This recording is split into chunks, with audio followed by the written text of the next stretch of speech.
Okay, in today's video, I'm going to show you guys how you can turn the beep down, the sound of the beep down on the Honda Pilot.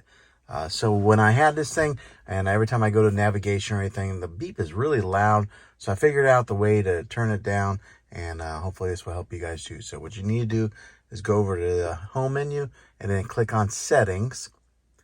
Now from settings, you're going to want to tap on system. And then right there where it says system volumes, you'll tap on that. And right there, system volumes, it's on low.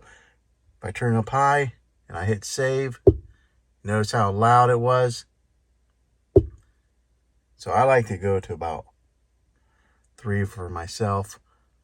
Hit save, and then as you can see, it was more of a quiet and soft touch. So that's how you turn the beep volume up or down or off on your Honda Pilot.